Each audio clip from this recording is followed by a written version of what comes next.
Welcome to this session. Thank you very much for the time you're sparing for this webinar.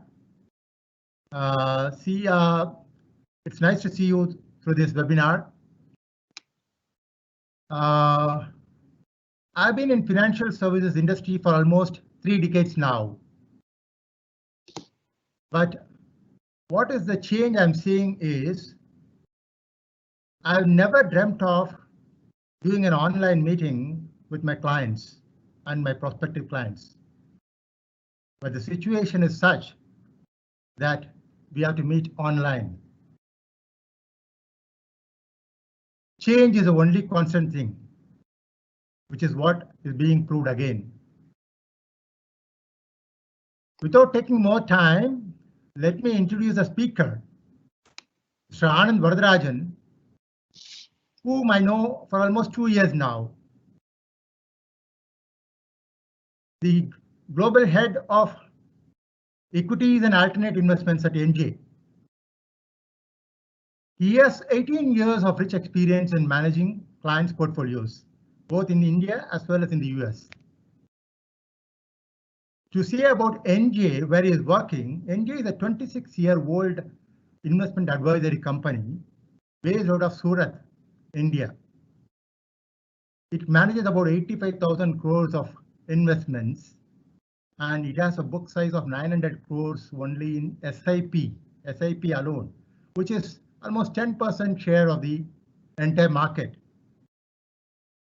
Today, Anand will run through the impact of the current situation on the markets and the opportunities lying ahead for the investors. He will do a presentation of approximately 30 minutes, followed by Q&A session. You can raise your queries. My friends, before starting the program, please register your name under Q&A session. If you go to Q&A session, you can register your name there so that we know you have attended. Over to you, Anand.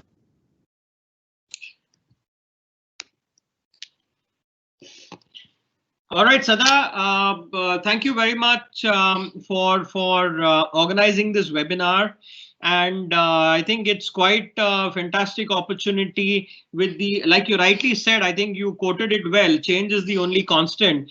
And to be very honest with you, and for the knowledge of all the people who've joined into this webinar today, I've had the fortunate opportunity to be spending about 8 to 10 days every month in UAE for the last 8 to 9 years, because we see immense opportunity of business and immense opportunity of learning and training that we can impart to various people in the UAE. But with the 2.5 months of lockdown that we are in India already, about 2 months of lockdown that we are in already in India, so the world has shrunk into our small desktops and our machines. And fortunately, with the help of technology, we're still able to interact and communicate with people like you all. So Sada did introduce NJ to you, and he did introduce me. And Sada did mention that we are here to share our inputs on the market, our inputs on the current situation. But let me tell you, before I talk about the current impact of the situation on the market, etc., I'm sure everybody is sitting and listening to us in this webinar. I'm sure you are probably invited to half a dozen meetings of this kind on a daily basis, where everybody is talking about COVID-19 and impact of COVID-19 on the global economy, impact of it on India, impact of it on US, impact of it on UAE, etc., etc. But let me tell you today, I'm not going to talk about any of these things. I'm going to talk about something which is very, very basic, which is very, very elementary, and which is very, very important for you. Okay, so let me tell you something very important. Okay, today it's COVID-19. Sometime back it was subprime crisis. Sometime before that it was SARS, it was Ebola, whatever. But at the end of the day, we've survived, right? So we are going to survive COVID-19 as well. So we are still, as responsible people, we are still responsible for our own wealth creation in our life. We are responsible to create a sustainable lifestyle and a sustainable savings methodology for our family, and to create a secured lifestyle for ourselves. So situations like these will come and go. We need to stay focused on the basics. All right. So to kind of take you a couple of steps back to something which is really basic in nature. So Sada, are you able to see my presentation right now? Yep. No, I don't think you're able to see my presentation yet. So it's showing guest speaker. No. Guest speaker slide. Yep, so you'll be able to see now. All right, so this is about me, which Sada has already covered. All right, so to just tell you a little about the various contents that we intend to speak about today, what are the various aspects that we intend to cover today?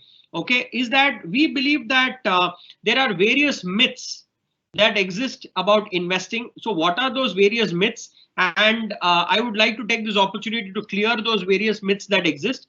Second question is, you keep hearing from the market that equity is a fantastic asset class, you need to invest in equity and so on. So a question which a lot of people keep asking me is, why should you invest in equity when it is risky? Then the third question that I'm going to be able to address during this session is, why should you invest in mutual funds? The fourth section that I'm going to cover is SIP as a fantastic tool for wealth creation. The fifth step is, do you have your financial goals laid out? So these are the 5 topics that I'm going to cover off today. Okay, so first section to talk about the various myths that exist in the minds of investors with regards to investments is that first is, it's very easy to make investment decisions through Google, Facebook and WhatsApp universities. Okay, this is a very funny situation that today everybody believes, or I won't say everybody, that's a generalistic statement to make, but a lot of us are making a lot of decisions, including investments, okay, on the basis of information that's available on Google, Facebook, and what's coming through us through WhatsApp.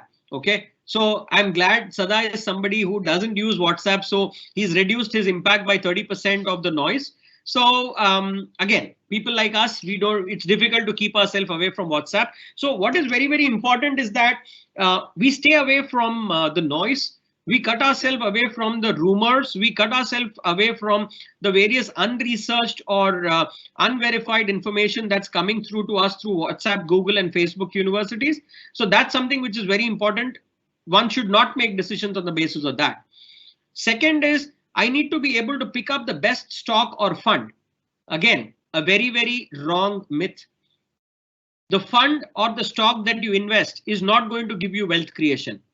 Your long-term horizon, your long-term approach, your long-term understanding that equity over long-term will create good wealth for you. An understanding of this process is important, and not the fund or the stock that you pick in. Third point is, every investor thinks that it's possible to time the market.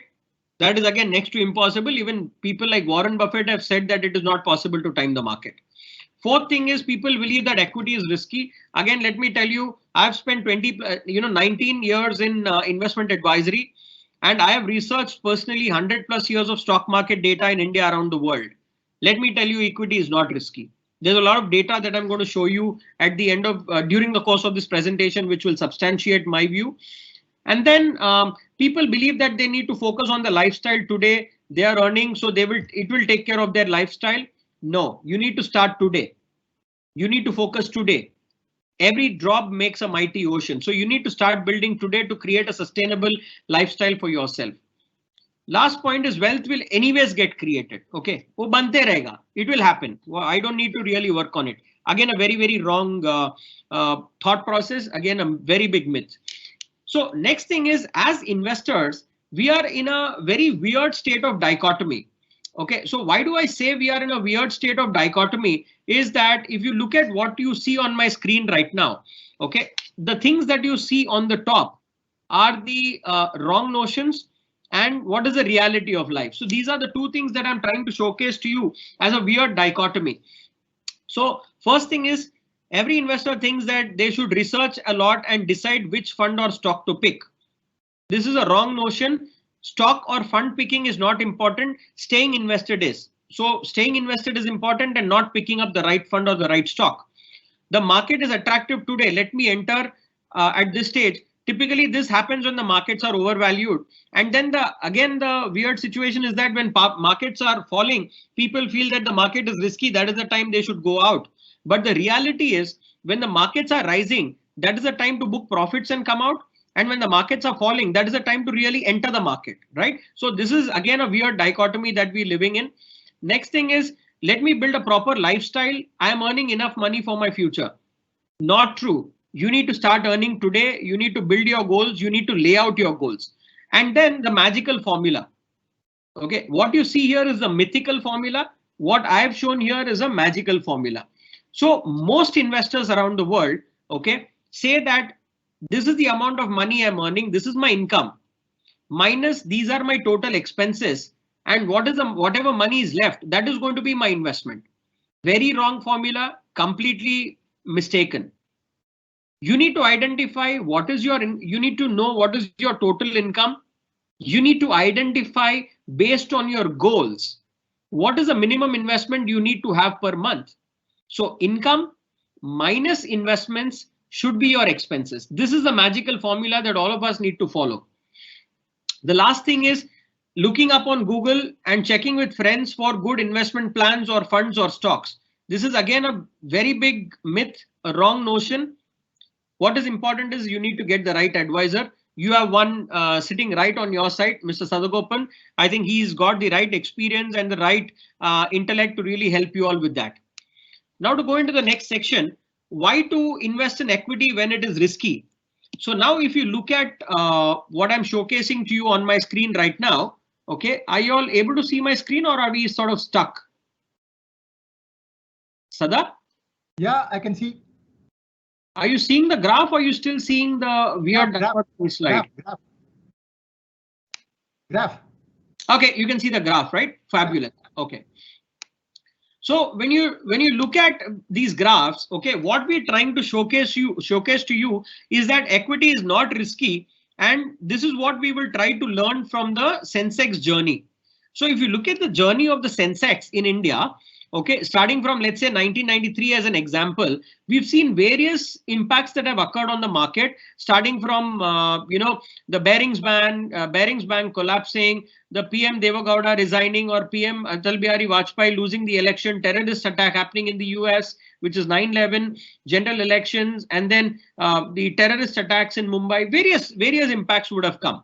Okay, but what you've seen is still where the Sensex started and where it is today, it is still growing. So wealth creation has definitely happened. It is just about whether we are able to control our emotions and stay focused. That is very, very important.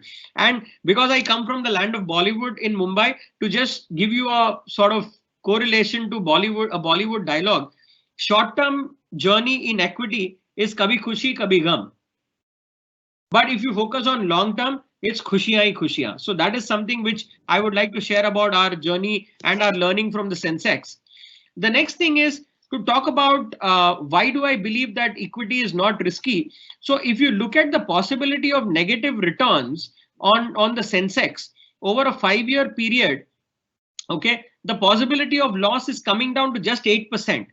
But over a 10-year period, the probability of loss is just 3%. And about 10 years, the probability of loss comes to 0.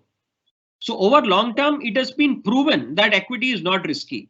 Now, the next thing to understand is that there are various impacts that have happened on the market in terms of, let's say, WTC attack, BJP losing elections, FII selling, or the subprime crisis.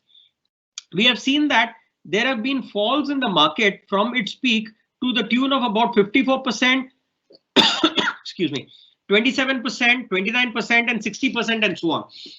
So there have been various falls in the market even to the tune of 60%. But what is important to see is if investors stay the course and if investors stay focused, exactly 1 year after seeing a 60% fall in the market during the subprime crisis, we did see that 1 year after that, the market has delivered 108% return. When the WTC attack happened and the market fell by 54%, exactly 1 year, 2 year, 3 year after that, the market did deliver 25% to 35% kind of return. So yes, these kind of technical issues or these kind of fundamental issues keep happening in the market. But yes, market has this inherent capability to bounce back, and we have seen that in the past. So the next thing that must be coming to the mind of all of you all is that these are all fundamental issues, but pandemics are of a different nature. So now let me show you what has happened during the various pandemics. Okay, so if you look at the various pandemics that have happened around the world, first is what SARS happened in January to March 2003, where the Indian market fell by 10.7%. But exactly 1 year after the SARS issue got resolved, okay, the market delivered about 83% return. When avian influenza happened, the market fell by 12.23%. And then 1 year after that, the market delivered a return of about 50%. When Ebola happened, the market delivered 1.58, but exactly 1 year after that, the market delivered 39%. When Zika virus happened, the market fell by about 13.4%, but exactly 1 year after that, the market delivered 24%. And now we are in a COVID-19 situation where end of Feb, we saw the number was 7%, but right now we're seeing that the market's average fall has been anywhere between 17 to 22%. So as we've seen in the past, we will see that this is also going to recover. Okay, so again, a lot of questions which people keep asking me in India and around the world is to say that COVID-19 is very different from what has happened in the past. Let me tell you, COVID-19 is not something different from what has happened in the past. The only difference between the current situation of COVID-19 and the days of SARS or avian or Ebola or Zika is the emergence of social media. The WhatsApp and Facebook universities are confusing everybody more, are giving a lot of unverified and unvalidated information. It's creating a lot of stress and emotional pressure. So that is the reason why you seem that you seem to believe that the impact is more and not less. So I think this is something which I wanted to share with you. The next thing that I wanted to share with you is to understand what drives the equity market. So we've seen that wealth has been created over a period of time. So what's important to understand is what is driving the growth of the equity market, or what is going to impact the equity market over a short term or a long term. In short term, we will have a lot of impacts like sentiments, liquidity issues, news flow, emotions, rumor, demand and supply gap, and many more. Okay, so these are the things which are going to have a short term impact on the market. We need to cut ourselves from this noise. We need to cut ourselves from all these impacts. But what is important is that over long term, equity prices are driven by profitability growth and earnings growth rate of various companies, right? So that is something which is very important to understand, that over a long term, if companies grow, if earnings grow, automatically the equity market is going to grow and wealth is going to be created, right? So that is something which is very important to understand as well. The next important thing to understand is the need to stay invested. Why do we tell people that it's important to stay invested? Is because of the power of compounding. I normally like to call it as an eighth wonder of the world, where we're trying to say that if somebody had invested let's say 1 rupee, I'm taking an example of a rupee because just to show you the power of compounding. If somebody had invested 1 rupee or 1 dirham, and which is compounding at a rate of 15% year on year, after 5 years, that value would have become 2 rupees. After 10 years, that value would have become 4 rupees. After 15 years, that value would have become 8 rupees. And after 30 years, that value would have become 64 rupees. So every investor today in their lifetime intends to work for anywhere between 25 to 30 years. Some people much lesser. People like me would like to work much lesser than that, or much lesser time period than that. But if somebody ends up working for 30 years and starts saving since day one, he would have still multiplied that initial buck that he invested by 64 times. So that is why power of compounding is very critical. So you need to stay invested and give time to your money to compound. The next thing is why should you invest in mutual funds? Okay, so mutual funds are important and good for you to invest because the first thing that you see here is you don't need to pick stocks on the basis of your own research or news that's flowing in from the market. Mutual funds are a basket of stocks which is there and which is available for you to invest through. Second is it's a pool based methodology of investing where the risk and the reward is diversified. So the risk, because it has a larger pool of investors and larger corpus, the risk is diversified.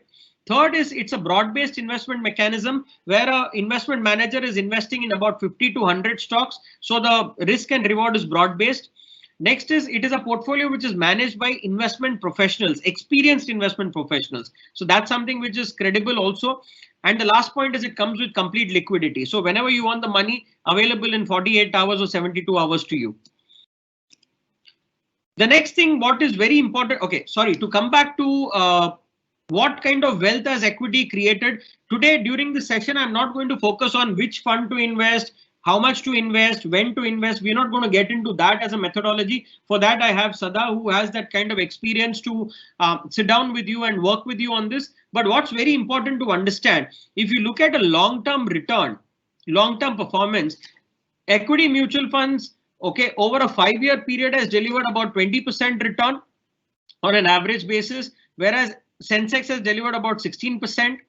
Okay. And if you look at over a 5-year period, the probability of generating loss in mutual funds is almost zero, whereas Nifty or Sensex is possible. There's possibility of delivering 9% negative return. So there is fantastic return opportunity. There is huge mitigation of risk and the advantage that you're going to be able to work with professionals and professional fund management approach. That is why we believe that mutual funds are a very good option for you.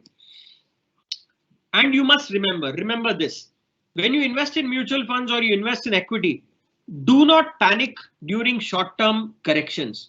Short-term corrections are a very, very good investment opportunity that you see. You should not panic. You should stay your course. You have made an investment in a certain mutual fund on the basis or for a particular goal. Don't move away from the course. Stay the course and stay invested. Second point is time in the market is important than timing the market. Timing the market is not possible. So staying the course, spending time in the market is more important. Third point that I already mentioned to you in the first point is that every correction is an investment opportunity. And the last point is power of compounding is magical, right? So these are things that you must remember as an investor. The next thing is SIP for wealth creation. Okay, what I'm saying may sound cliche, but like the old saying goes, small drops, every drop makes a mighty ocean, or small drops make a mighty ocean. So SIP is something which is like that. So when you invest every month in a market, when you invest every month in a particular investment asset class, you are participating across market cycles, you are participating across volatility levels, and you are contributing small pieces of money for a larger good. That is why SIP is fantastic from a wealth creation standpoint. Okay, so if you look at it, if somebody is investing lump sum, okay, of just getting money in one go and investing it, so markets have delivered a return of about 11.67%. But if somebody is investing in SIP on the first day of every month, okay, the return that's possible to be generated over SIP is about 12.5 to 13%. Okay, so investing every month is going to give you that kind of opportunity wherein you are buying at different valuations. So when the markets are going down, you're probably getting more number of units at the same price. And when the markets are going up, you're probably getting lesser units. So when the markets are going up and down, you have the law of averaging that works in your favor. And that is what SIP is able to deliver to you. What are the benefits of SIP? Let's try and understand this. SIP, what it first does to you is it imparts a financial discipline to one's life. Second, irrespective of market conditions, you are going to keep investing. Third, cost averaging helps neutralize the market volatility. So because you're buying at different levels, it neutralizes the market volatility. Fourth point is it gives you the benefit of the power of compounding. So that is something which is very, very important as well. The next thing is let's look at what SIP has done. I'm sure a lot of people sitting in this webinar are already crorepati's, but this is a vision that I would want to give to every young investor or everybody who's starting afresh or even starting today. So if somebody had invested SIP when they started, let's say 10,000 rupees is a mere 500 dirhams. Okay, so if somebody invests a 10,000 rupees SIP for a period of 10 years, the total contribution that they would have made to their SIP bucket is 12 lakh rupees over a 10-year period. And at the end of 10 years, the 12 lakh rupees would have become 27 lakh rupees at the rate of 15% growth. So at 10,000 rupees per month, end of 10 years would have given you 27 lakh rupees. So if the same 10,000 rupees is invested for a 15-year period, the invested amount would have been 18 lakh rupees. And then the fund value today would have been about 60 lakh rupees, which is compounding at the rate of 14.61%. The same investor, if they continue to invest 10,000 rupees in SIP for a 20-year period, which is typically a timeline which people would want to work, like I told you, they would have been 2 times a crorepati. So they would have made, out of the 24 lakhs value that they invested, okay, they would have made 2.23 crore rupees. So obviously it has made you a crorepati. SIP has made you a crorepati. And how much did you invest? Just 500 dirhams a month or 10,000 rupees a month. That is very important to understand. And that is the magic of an SIP. Okay. So next important thing is to understand, okay, every investor, typically when we sit and talk about, they say, I want to invest so much money. And typically investment advisors follow the approach to say, today you have, let's say $100,000 or $50,000 or 100,000 dirhams or 5,000 dirhams to invest. Okay, they follow a very sporadic approach to say, today you have so much money, so invest this much money. But today, let me ask you this question. Everybody on this webinar today, okay, you should put your hand on heart and take a piece of paper and write down after this webinar today. Have you laid out your financial goals in life? Do you today know how much money do you need when you retire? Do you today know how much money do you need for your children's education? Do you today know how much money do you need for your children's wedding? Do you today know how much money do you need for planning a fantastic vacation every year or every 2 years or every 3 years, and where that money is going to come from? Obviously, all of us are earning enough money. So 10 years later, when our children want to go for higher education, we will probably have that money. But if we are able to map our existing investments, if we are able to create a kitty assigned to every goal, then it makes sure that over a 10-year, 15-year, 20-year period, when those financial goals come to maturity, you don't really have to worry about where to take out the money from. You have the money which is clearly laid out against each goal, and you can go ahead and utilize it. Now let's try and understand how much do you need. Now this is all you need. Okay, again, because I come from the land of Bollywood, I tend to use a little bit of Hindi phrases. Bas itna hi chahiye. So for your retirement, I would say that you need only anywhere between 10,000 rupees per month for your retirement, which is 500 dirhams again. For your kids' education, you need, if you have 2 kids, you need probably 250 dirhams each, which is again 500 dirhams. Total of 500 dirhams for 2 kids. And for your retirement, you need 500 dirhams. So at about 30,000 rupees of monthly saving, you're going to have a fantastic lifestyle ahead of you. And this is something that you need to start doing on a month-on-month basis and start small, right? So it's important to build. It's important to build from scratch. It's important to start today. Okay. So what is the right way of doing it? The right way of doing it is A, start early. Second step is invest in the right asset class. Third is saving regularly. Starting early, investing in the right asset class and saving regularly will take you towards a goal achievement. So this is a very simple mantra. It's basic. Okay. So once you start putting these things to practice, I think it's going to be a very, very beautiful life ahead of us, which anyways is going to be there, but it's going to make life that much more simple. So now let's look at a sort of illustration where we have Mr. Gupta, who started investing at the age of 25, and we have Mr. Saxena, who started investing at the age of 45. So when Mr. Gupta started investing at the age of 25, he started investing 10,000 rupees every month. So if he is going to retire at the age of 50, he, let's say 60 for that matter. In India, everybody retires at the age of 60 and he's going to work. So the investment age over a 60 years period, he has about 35 years left.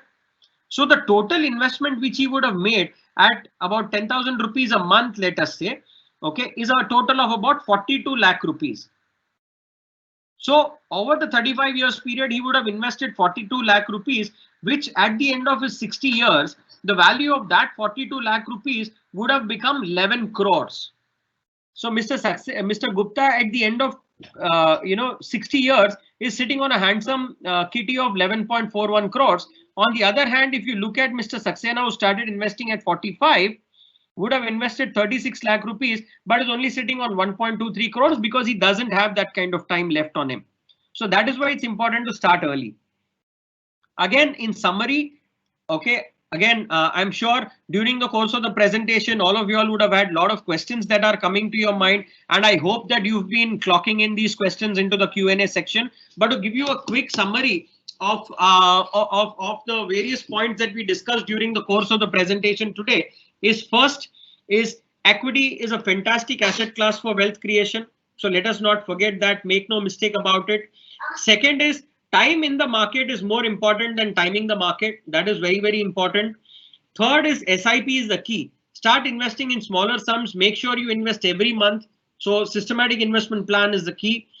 Fourth aspect is plan your financial goals. Lay out your financial goals, lay out your financial needs and start contributing on a monthly basis towards it.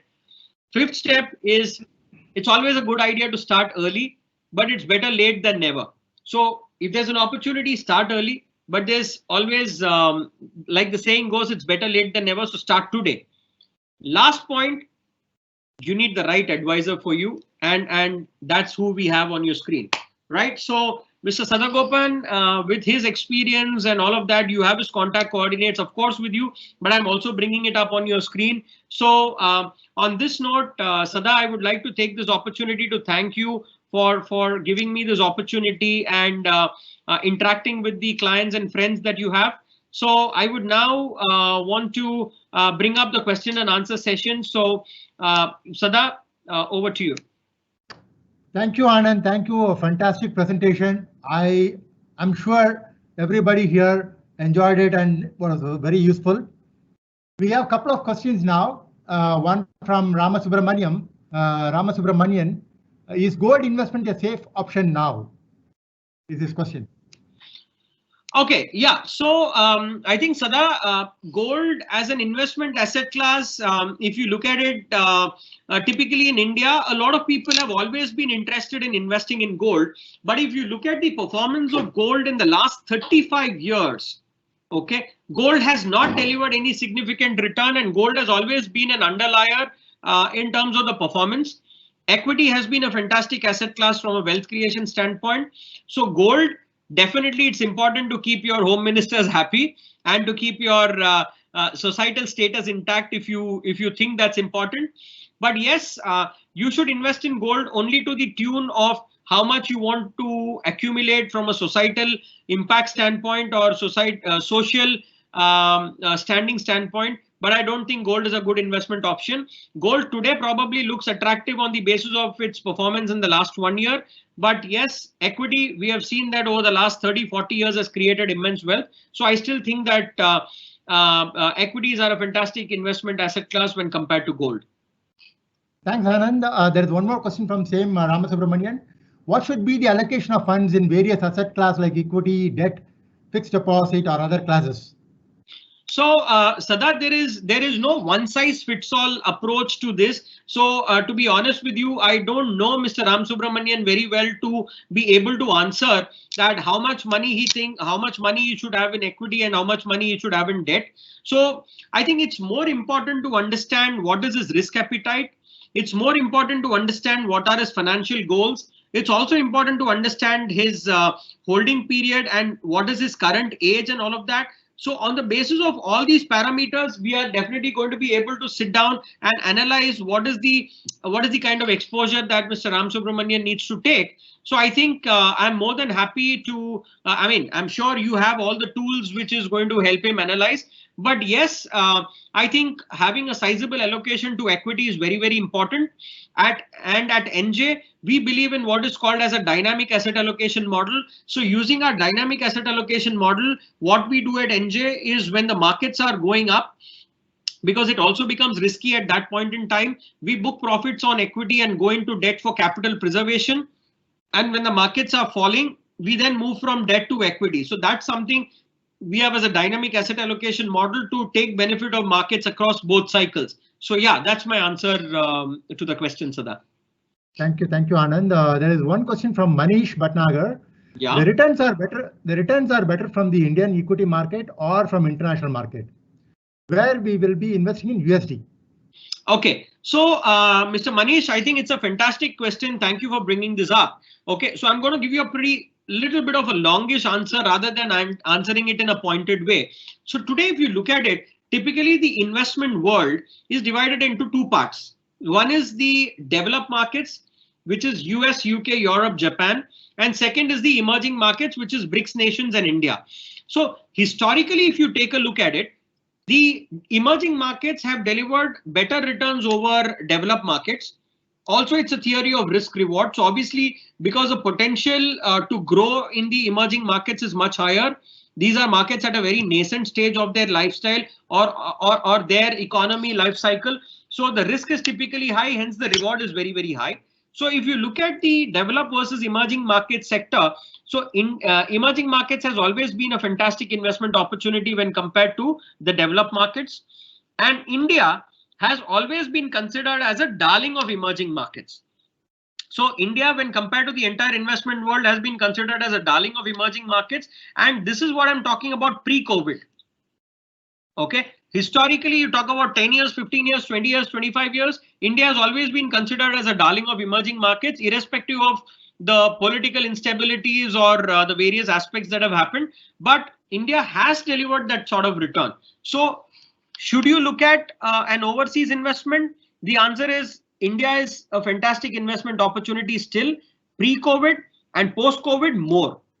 So today, most of the developed markets who are into manufacturing and various industries have clearly seen that concentration of business or concentration of manufacturing in one country, in one region, like China being an example, has proved very, very disruptive for them when a COVID-19 sort of situation happens.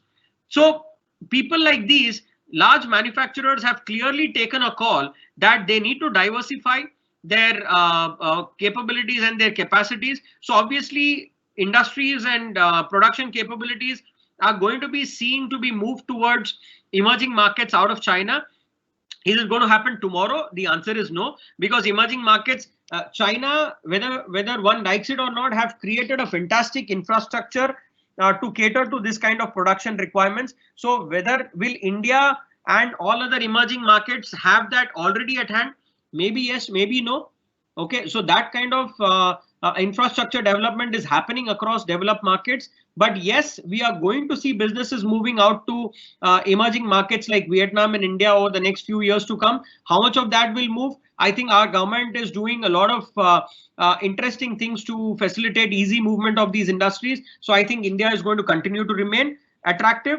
Having said that, Mr. Bhatnagar, if you think that you have a need to create a dollar kitty because you probably want to send your children to the US or UK for overseas education. So for that, if you want to create a dollar kitty, definitely it's a good opportunity to look at it from that standpoint. Right, Sada? That's my response.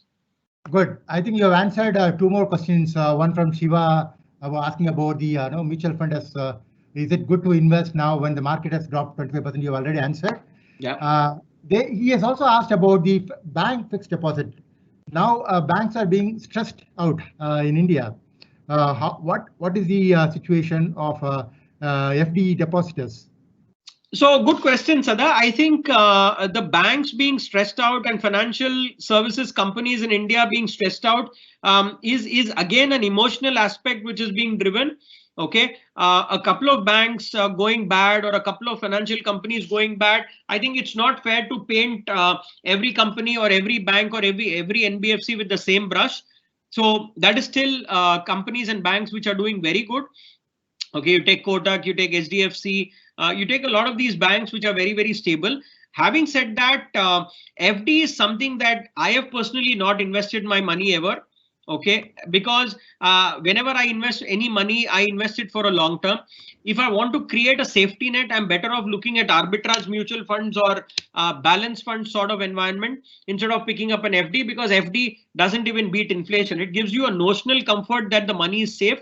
But if you look at RBI's guidelines, it says that only a specific amount of money, I think 1 lakh rupees or 2.5 lakh rupees is the only guarantee which RBI is taking. For the rest, even if you invest 50 crore rupees, it's not guaranteed if the bank or any of the financial institution where you've invested the deposit goes bust.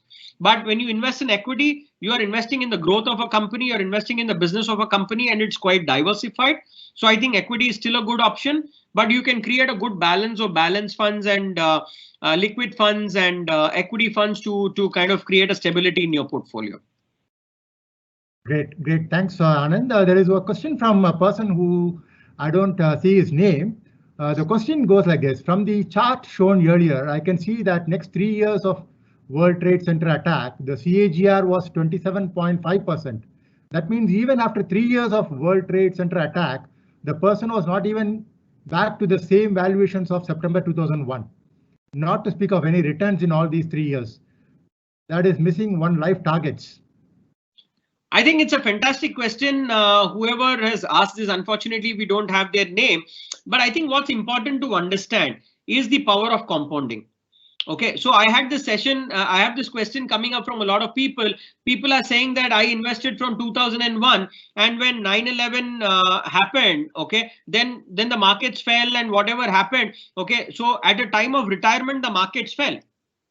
Okay, I have been saving money, the money has been growing, and at a time when I was supposed to retire, the markets fell. So my money is down by 30% valuation or 40% valuation. So where is the concept of wealth creation? Okay, so I think it's a very interesting point and a very concerning point.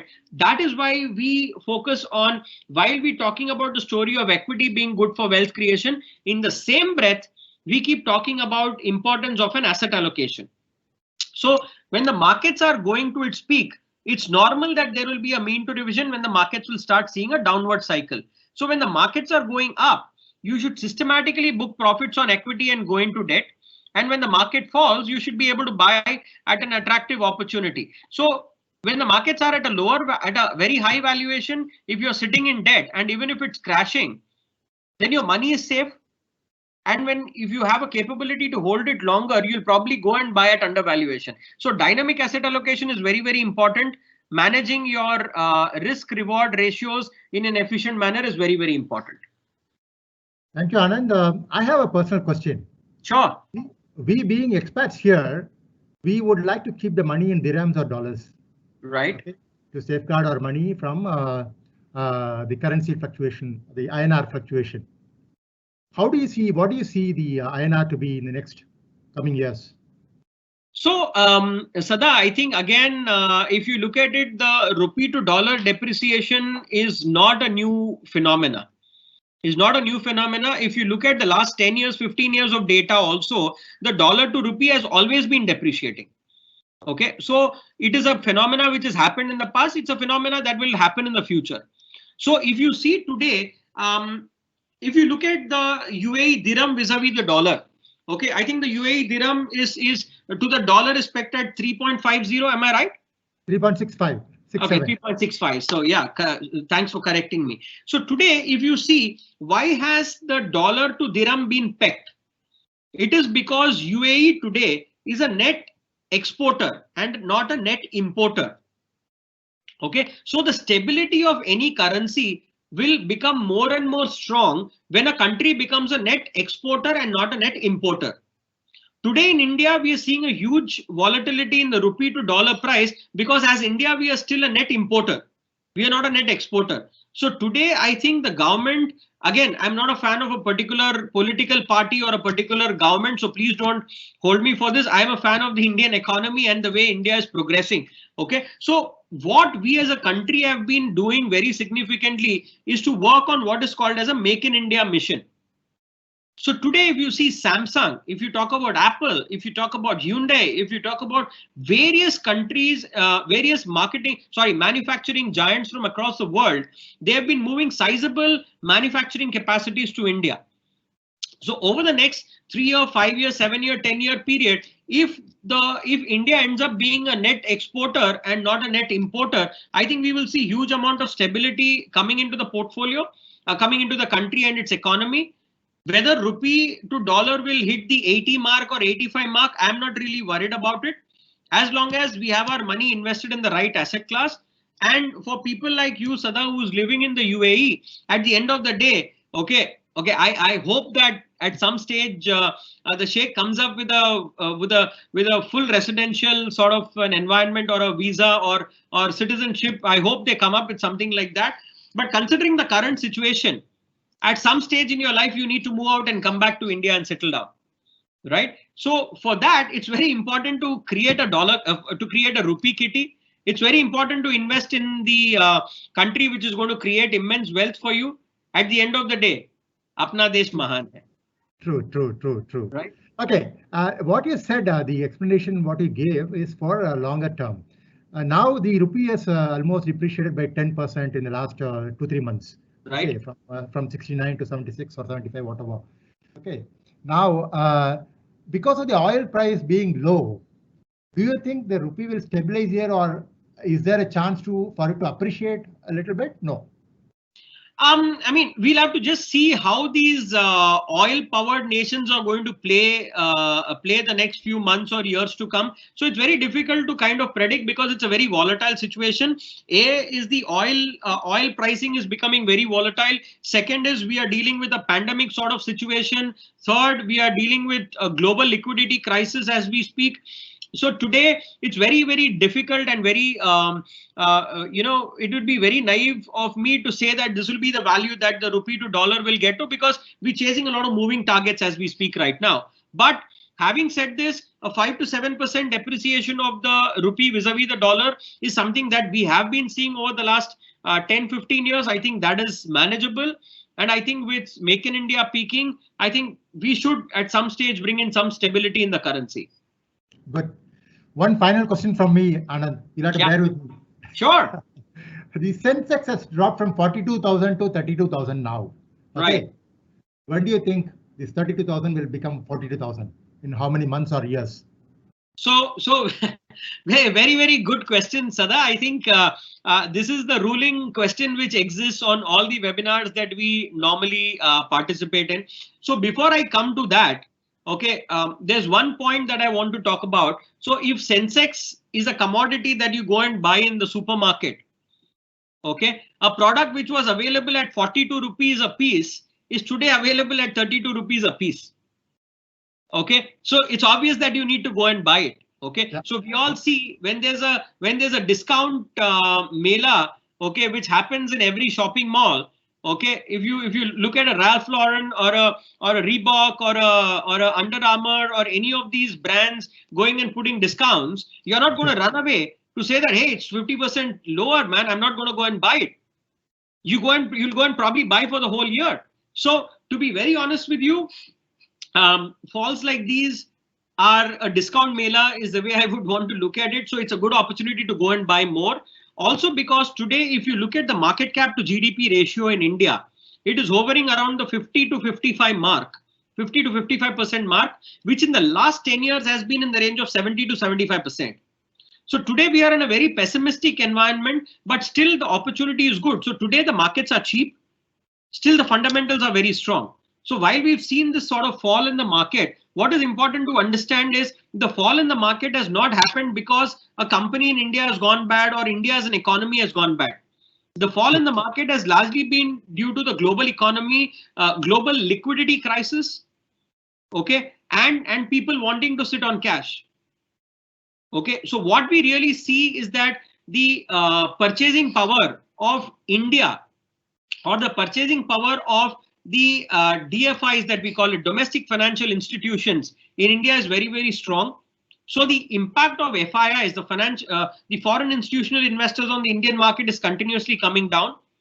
The impact of the DFIs, the domestic financial institutions, is going higher. So the purchase power of LIC, the purchase power of insurance companies, the purchase power of Provident Fund of India, the purchase power of mutual funds on the capital market is growing multifold. So we believe that the control of the growth of the capital market is today more domestic than international. Okay, so that's something which is very important to understand. Second thing, when will this rebound back? I think we're dealing with two problems right now.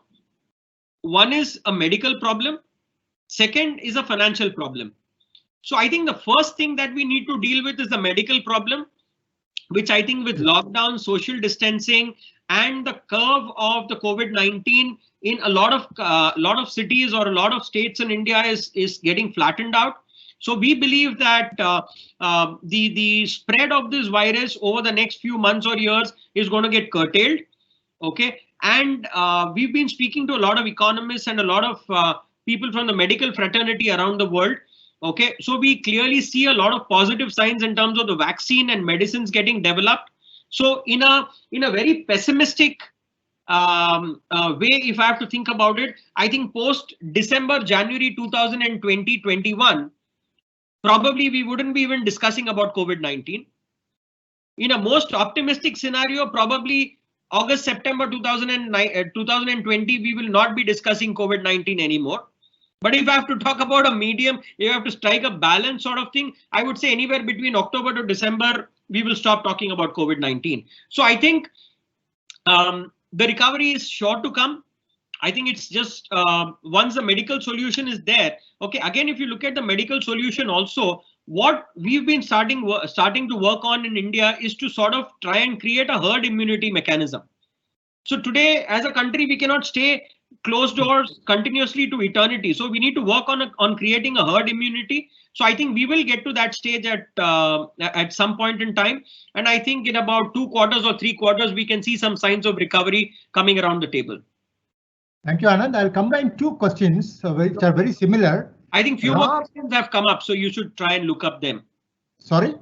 There are few more questions which have come up newly, so you should look them up as well. No, Ram is asking whether to invest in index or in individual stocks.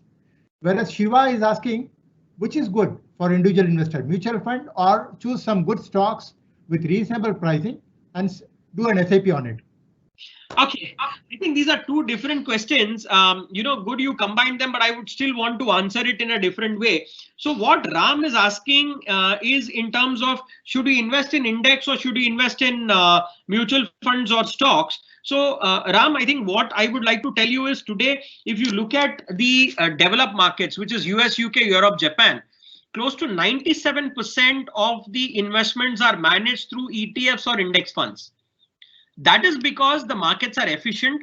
That is because the fund managers in these worlds are not able to create an alpha or an outperformance over the benchmark. So the only way they can showcase a good performance is by reducing cost. And also because the markets are efficient, that's the only way to generate an alpha. But if you look at a market like India, there is still immense opportunity to create wealth. The fund managers are creating alpha. There is huge opportunity. Yes, India is also moving towards becoming a very stable and a transparent economy and a very seasoned and established economy. But we still believe that there is huge opportunity of active funds in India and stocks and mutual funds in India. So yes, it's good to have a combination of index funds in the form of ETFs and stocks and mutual funds as a combination. So that's my answer to your question. I think the next question was from Shiva, where I think he was, what was his question again, Sada? He was asking whether to invest in mutual funds or do it in stocks. I think it's a combination of both, Shiva. I won't choose one over the other, okay? Because mutual funds, again, if you look at its nature, it's more a pool-oriented investment where you're investing along with a lot of investors, where the risk is pooled, the risk is diversified, the returns are diversified, and it gives you an opportunity to get a risk-reward opportunity there. But a stock portfolio is something that you're buying on your own. The dividends of the stocks come to you. The rewards of the stocks come to you directly. So depends on your age, how old you are. I would say that if you ask me personally, I have a sizable allocation to stocks and less allocation to mutual funds, to be honest with you. Okay, that's because I'm a believer of direct stocks. So it may not be the right approach for everyone, but the right approach is to get a good mix of both. It's not one over the other. We are happy to sit with you and work. I think, Sada, for all such clients who have very specific questions, probably we should do a sort of consultative approach with them. You have my team in the UAE also, Sada, you are also there. Yeah. And wherever you feel that there's something complicated, I'm happy to pitch in. Sure. Thank you, Anand. Manish is asking, at what level do you predict the Sensex in the next 5 years? Okay, so again, Manish, you're asking me to do some crystal ball gazing. Okay, we as a company and I as an investment professional, having spent about 19 to 20 years, it's very difficult to do some crystal ball gazing. A lot of people will say that in a 5-year period, probably Sensex will get to 100,000 mark, where it's hovering between 36, 38,000 today, it'll probably get to 100,000 mark. But obviously, a lot of predictions that happened did not see COVID-19 coming. Okay, but what I'm definitely saying is whether Sensex will reach 100,000 or not, whether at what level will Sensex reach, markets is something which is a topic which is good for intellectual value. Okay, so what I mean to just have it sound like an intellectual discussion, it's a good conversation to have. But now let me ask you a very simple question. Okay, it's probably 8 o'clock in the UAE. Okay, after this, you're probably going to have your dinner and go to sleep. After this 1 hour of conversation, probably I would have been able to convince you about equity or maybe not. But at the end of the day, let me ask you this question. When you wake up tomorrow morning, you're still going to have a shower. You are going to use a shampoo. You are going to use a soap. You are going to use tissues. You are going to use your car to drive out. You are going to buy fuel to keep your car running. So you are going to consume. So if you look at India or any country around the world, it revolves around consumption. So as long as people exist, consumption is going to happen. And if you focus your investments on good quality companies, the returns on equity is going to be interesting. So yes, whether Sensex will reach 100,000 or not, it's a big question. But yes, we definitely foresee that anybody who stays invested for a 5-year, 7-year, 10-year period to be able to generate a compounding growth rate of about anywhere between 15 to 16% is highly possible in rupee terms. Great. Thanks, Anand. One good question from Shiva again. Yeah. Do you think the Sensex will drop further? Because of the COVID. Okay, so I think Shiva, your guess is as good as mine. Okay, so to be very honest with you, the market cap to GDP ratio, okay, or the price earning multiple gives us a sense that probably we may not be at the lowest level yet, but I don't think we are far away. Okay, so if you look at what drives the market, there are 3 important factors. The first important factor is earnings growth rate of India as a conglomerate. The second important point is interest rate cycles. The third important factor is market valuations, whether markets are expensive or cheap. So if you look at a combination of these 3 factors, our scientific model tells us that I should be about 85 to 90% in equity right now and only about 10 to 15% in debt. So what it tells me is that this is the right time that I should be more exposed to equity, but I'm still having 15% to 10% in debt. So what it means is that probably we have not reached the bottom yet, but we're almost there. So if my model is telling me I should be 85, 90% in equity, so it says that probably it's a good time to really come in and get a lot of money into equity at this stage. And probably in about 2 or 3 quarters from now, we will probably see a huge recovery on the market. And at that time, probably we'll start booking profits and moving into debt. Yeah, so that's my answer. I would like to add one thing here, Anand. Sure. I went through the interview of HDFC CIO, Prashant Jain. Right. He is saying even at 42, the market is not expensive. Absolutely. So why would we not buy at 32? Very clear. Very clear point. Yeah. Now, Srimant is asking for your suggestion on 2-3 mutual funds, a good mutual fund to suggest for SIP option over 10 years. Okay. So Srimant, I think I'll probably have to circle you back to where I started. Okay. So what is important? I can give you 2-3 mutual funds names. That's not difficult. Okay. But is that going to create wealth for you over 10 years period? Maybe, maybe not. Because I don't know what are your investment habits. I don't know what are your goals. I don't know what's your risk appetite. So should I give you 2 or 3 mutual funds? Maybe it will create wealth, maybe not, because we need to keep you focused on a goal. Like I said in the beginning of my presentation, which fund you invest, which stock you buy is not important. It is not the fund which is good. It is not the fund which will deliver you positive return or negative return. It is your thought process. It is your maturity. It is your focus to stay invested over long term, which is going to give you wealth creation. So I think instead of just giving you 2 or 3 funds off my hat, I think it's important that you sit down with Sada, look at what is your investment corpus that you've made already, do a working of what is your earning today, what are your expenses, what are your financial goals. Let's make a proper kitty that you are going to be able to contribute on a monthly basis. And then we will probably look at getting the right funds for you. Why am I not giving you the funds upfront on hand is because funds are also like stocks. If I tell you that go and buy a particular stock today, tomorrow that stock may not perform well. 3 years later, 5 years later, that stock may not perform well. But 3 years later, 5 years later, you cannot come back to me and say, hey, Anand, you told me to invest in this stock and see, I've lost money now. So I'd probably tell you, did you come back to me for consultation to say, when should I exit that stock? So it's very important to build a nice model portfolio for you. Don't worry. We are there at your service to help you build a very nice model portfolio on a risk adjusted basis. Reach out to Sada. He'll be more than happy to help. We have a very strong team in UAE who works with Sada and who are representative of our company in the UAE through Continental as well and through Optima Capital. You can use our expertise to build a nice portfolio for you, right? So that's my indirect answer to your question, Sriman. Thank you. One question from Dinesh. Yeah. Will the purchasing power come down in the upcoming market condition? I think, Dinesh, I think this is the situation in India is completely contrary to what you think. Today, if you see, if I look at the stock market in India 10 years before to where we are today, when the FIs used to buy, the markets used to steeply go up. When the FIs used to sell, the market used to steeply come down. But today, if you see, that curve has largely got smoothened because the PFRDA in India has a lot of money. LIC of India has a lot of money. The pension funds, the insurance companies, the mutual funds in India is getting about 900 crores every month. Okay, so the purchasing power in India is only increasing over a period of time. Okay, so I don't see the purchasing power coming down. On the contrary, I see the purchase power of DFIs, domestic financial institutions, increasing more and more.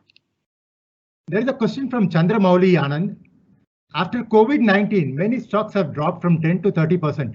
Does it make sense to pick a stock, blue chip of course, that has dropped by 15% and invest in it?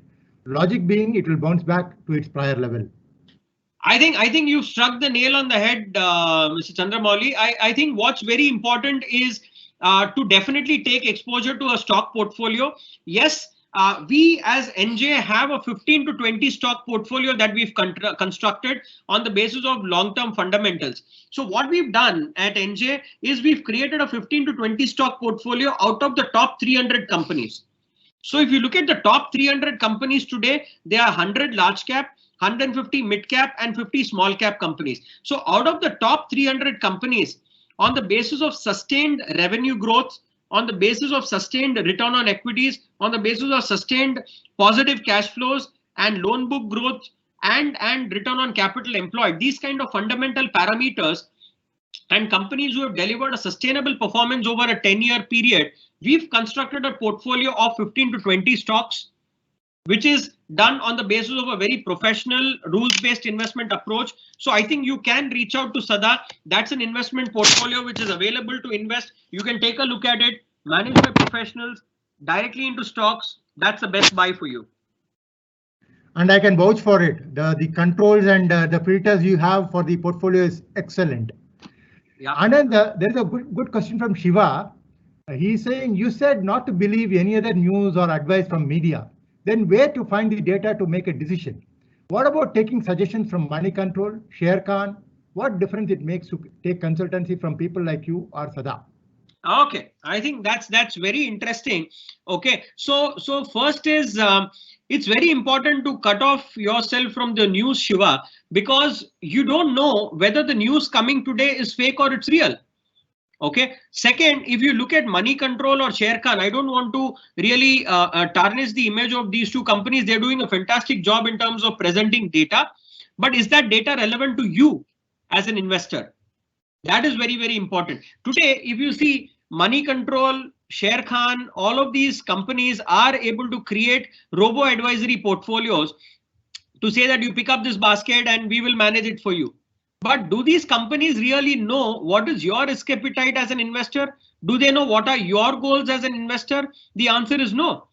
These are companies which are giving you a one-size-fits-all approach, and probably that's not the right thing for you. Next question I'm asking you, instead of asking myself, do you think Sada knows you well or Money Control knows you well? That is what is very important to understand. Probably Sada knows you much better than these companies. So Sada is going to be able to give you a very, very informed decision, A, in terms of how the markets are working, B, in terms of what is important for you from your goal standpoint and your risk appetite standpoint. So I think, and also if you look at Sada is being backed by somebody like us, which is a 26-year-old advisory firm, 3.5 million investors, $10.5 billion of assets under advice, about 10 to 11% market share in terms of mutual fund SIP, and 26 years of unparalleled legacy. I'm not saying we won't make mistakes. We've been learning over the last 26 years. We will continue to learn over the next 25, 30 or 50 years. But the probability of making mistakes and the probability of giving you more customized solutions is much likelier than any of these online platforms. So that's my answer to your question.